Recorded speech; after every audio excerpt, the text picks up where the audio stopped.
मैं doctor Neerja Sharma, associate professor समाजशास्त्र, राजकीय महाविद्यालय धौलपुर।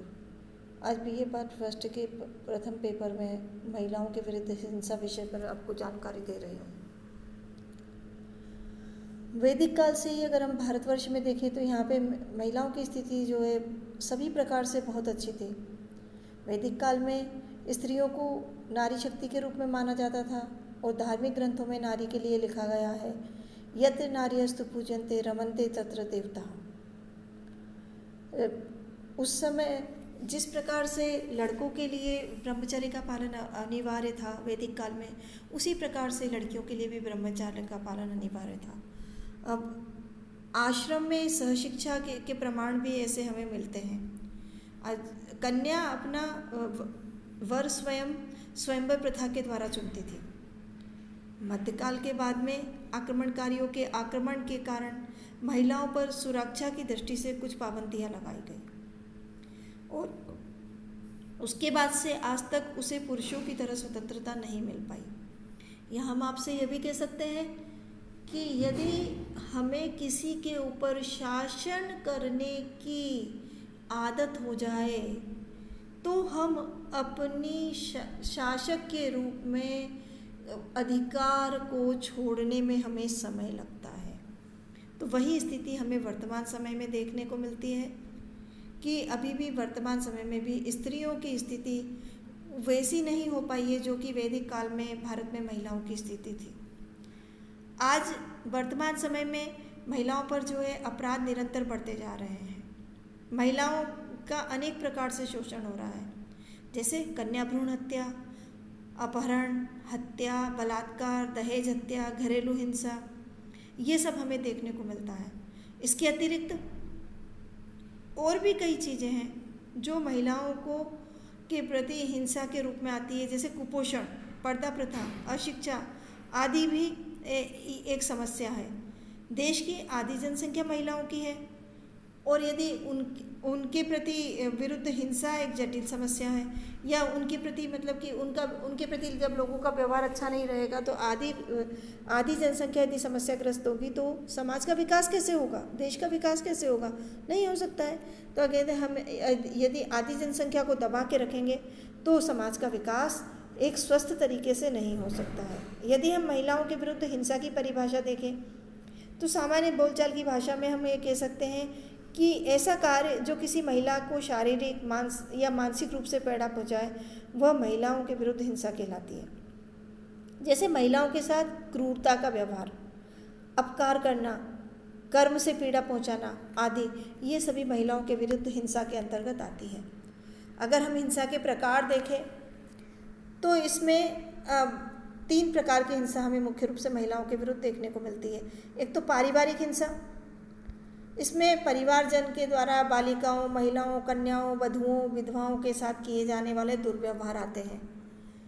परिवार लोगों जन के द्वारा बालिकाओं के प्रति हिंसा में सबसे पहला जो है हमें देखें कि वर्तमान समय में तो ये मतलब एक वो हो गया है अधिकांश लोगों की मानसिकता कि उन्हें कन्या नहीं पुत्र की आवश्यकता होती है और कई बार कन्याओं को उनका भ्रूण परीक्षण करने के बाद में कन्याओं को भ्रूण में ही मार दिया जाता है। दूसरा, अगर वो जन्म भी ले लेती हैं तो उनके साथ और भी दुर्व्यवहार होता है, खान पान में, उनकी शिक्षा में, उनके रहन सहन में, सब में परिवार के द्वारा उनके प्रति दुर्व्यवहार किया जाता है।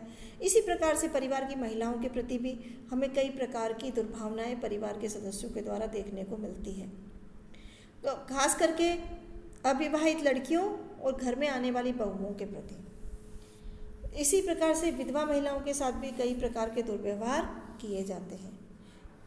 दूसरी प्रकार की हिंसा है वो सामाजिक हिंसा है और इसमें जो है हम ले सकते हैं दहेज संबंधी हिंसा, हत्या एवं समय से पूर्व महिलाओं की मृत्यु। जैसे दहेज हमारे देश की एक सबसे बड़ी कुप्रथा है, वो है दहेज प्रथा। दहेज जिसे हम बोलचाल की भाषा में कह सकते हैं कि विवाह के समय वधू पक्ष द्वारा वर पक्ष को जो उपहार में राशि दी जाती है वह दहेज कहलाती है। लेकिन वर्तमान समय में वधू पक्ष द्वारा उसकी इच्छा से नहीं दी जाती है वो धनराशि, बल्कि वर पक्ष के द्वारा मांग की जाती है और उस मांग की पूरी न होने पर वधू को विवाह के बाद में कन्या बहुओं को काफ़ी मतलब हिंसा का सामना करना पड़ता है। उन्हें मानसिक हिंसा और शारीरिक हिंसा दोनों प्रकार की क्रूरता का सामना करना पड़ता है। और कईयों को तो परिवारजन ही जो है वो मार डालते हैं और कई महिलाएं जो हैं वो ऐसी परिस्थिति में आ जाती है कि स्वयं आत्महत्या कर लेती है। इसी प्रकार से हत्या जो है दहेज संबंधी भी होती है। दूसरा, अन्य अपराधों के कारण भी जो है वो उनकी हत्या की जाती है एवं उनका कुपोषण के कारण मृत्यु, ये भी जो है सामाजिक हिंसा के अंतर्गत आती है। फिर है आपराधिक हिंसा। आपराधिक हिंसा में महिलाओं का अपहरण, बलात्कार, हत्या, इसके अतिरिक्त महिलाओं का वस्तु की तरह खरीदना और बेचना, वेश्यावृत्ति, ये भी जो है आपराधिक हिंसा के अंतर्गत आती है। महिलाओं के विरुद्ध अगर हम हिंसा रोकने के उपाय में देखें तो सबसे पहले हमें क्या करना पड़ेगा, लोगों की सोच में परिवर्तन करना पड़ेगा। और ये सोच में परिवर्तन कहाँ से आएगा? परिवार से। जब घर में कोई कन्या जन्म लेती है तो माता पिता को ये सोचना चाहिए कि लड़का और लड़की दोनों समान होते हैं। उनके देखभाल में, उनके पालन पोषण में लड़के और लड़की के बीच में कोई भेदभाव नहीं होना चाहिए। तो हमारे देश में सबसे ज़्यादा ये है कि पुत्र होना बहुत मतलब आवश्यक माना जाता है। ये माना जाता है कि पुत्र से ही स्वर्ग की प्राप्ति होती है मृत्यु के बाद में। तो इस सोच में भी हमें परिवर्तन करना पड़ेगा। आत्मविश्वास बढ़ाना एवं शोषण के विरुद्ध सशक्त बनाना। पारिवारिक इस प्रकार की व्यवस्था के कारण कई बार लड़कियों में शुरू से ही आत्मविश्वास का अभाव होता है। वह अपने विरुद्ध होने वाले विभिन्न प्रकार के शोषण और विभिन्न प्रकार की हिंसा का जो है चुपचाप सामना करती रहती है। वो उसके विरुद्ध कभी भी आवाज़ नहीं उठाती है। तो इसके लिए हमें महिलाओं में आत्मविश्वास बढ़ाना पड़ेगा। उन्हें भी बताना पड़ेगा आप किसी से कम नहीं है, आप भी जो है समाज में वही कार्य कर सकती हैं बाकी जो लोग कर रहे हैं। दूसरा, वो उनके विरुद्ध यदि कोई शोषण हो रहा है, समाज में कोई शोषण हो रहा है तो इसके विरुद्ध तो खड़े होने की भावना भी उसमें उत्पन्न करना पड़ेगी। सुरक्षा एवं आश्रय की व्यवस्था। महिलाओं के लिए सामाजिक सुरक्षा और आश्रय की व्यवस्था की भी बहुत आवश्यकता है। सुरक्षा में अगर जैवशास्त्रीय दृष्टिकोण से देखें तो पुरुषों की तुलना में महिलाएं जो हैं वो शारीरिक रूप से थोड़ी कमज़ोर होती है और कई बार इसका फ़ायदा उठा के कई जो हैं पुरुष उनके साथ दुर्व्यवहार भी करते हैं। तो इसके लिए उसे सुरक्षा एवं आश्रय की व्यवस्था की आवश्यकता होती है। स्वयंसेवी संगठनों का प्रचार एवं प्रसार करना। महिलाओं के पक्ष में कार्य करने वाले कई NGO स्वयंसेवी संगठन हैं जो उनके विरुद्ध होने वाले दुर्व्यवहार, हिंसा, अपराध, उन सब के विरुद्ध उनके साथ खड़े होते हैं और उन्हें न्याय दिलाने में भी आगे आते हैं। तो उन संगठनों का प्रचार प्रसार करना, महिलाओं के दूसरा जो है वो क्या मतलब कि महिलाओं में ये जागरूकता भी उत्पन्न करना कि उनके क्या अधिकार हैं और उन अधिकारों को वो कैसे प्राप्त कर सकती हैं। ये भी जागरूकता स्वयंसेवी संगठनों और अन्य माध्यमों से हो सकती है। फिर रोजगार ढूंढने एवं बच्चों की देखभाल की सुविधाओं की व्यवस्था। समाज का मूल आधार होता है परिवार और परिवार बनता है एक विवाहित स्त्री पुरुष और उनके बच्चों से। स्वाभाविक रूप से जब महिला जो है अपने पैरों पे खड़ी होगी, घर से बाहर काम करने के लिए निकलेगी तो उसके बच्चों की देखभाल की सुविधा होना आवश्यक है। बच्चों की देखभाल अगर पीछे से अच्छी नहीं हो पाएगी तो महिला न तो गृह क्षेत्र में अपना कार्य कर पाएगी अच्छे से, ना ही कार्य क्षेत्र में। तो ये व्यवस्था की उपलब्धता, तो इसके लिए जो है अधिकांशतः जहाँ पे 10 या 10 से ज़्यादा समूह की महिलाएं काम करती है वहाँ पे एक क्रेच की व्यवस्था होना और ये सारी व्यवस्थाएं होना भी बहुत आवश्यक है। सस्ती एवं न्यून औपचारिक न्यायालयों की व्यवस्था। महिलाओं के प्रति जो भी अपराध होते हैं, पारिवारिक और आपराधिक, उन सब के लिए उन्हें जल्दी से जल्दी न्याय मिले, सस्ता न्याय मिले।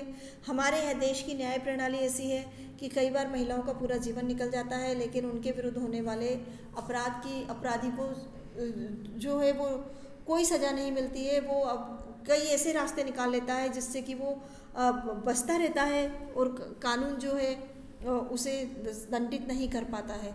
तो ये ऐसी व्यवस्था होना चाहिए कि जल्द से जल्द जो है महिलाओं के विरुद्ध होने वाली हिंसा का जो है न्यायालय के द्वारा निस्तारण किया जाए। फिर है निःशुल्क कानूनी सहायता।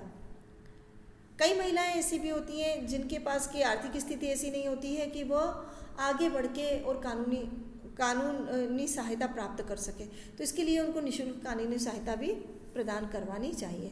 फिर महिलाओं को त्वरित न्याय मिले यह भी व्यवस्था होना चाहिए। अगर पूरा जीवन निकलने के बाद में अगर उन्हें न्याय मिलेगा तो उस न्याय का कोई भी अर्थ नहीं रहेगा। इन सब चीज़ों को अगर हम ध्यान में रखें, महिलाओं के प्रति हमारे मन में आत्मसम्मान हो, हम परिवार में अपने बच्चों को और अन्य लोगों को सम्मान की भावना, महिलाओं के प्रति सम्मान रखने और ये भावना सिखाएं, तो आगे चल के हमारे समाज में हमें एक स्वस्थ और संपन्न समाज मिलेगा, जो कि जिसमें महिला और पुरुष दोनों बराबरी से कार्य करते हुए हमें दिखाई देंगे।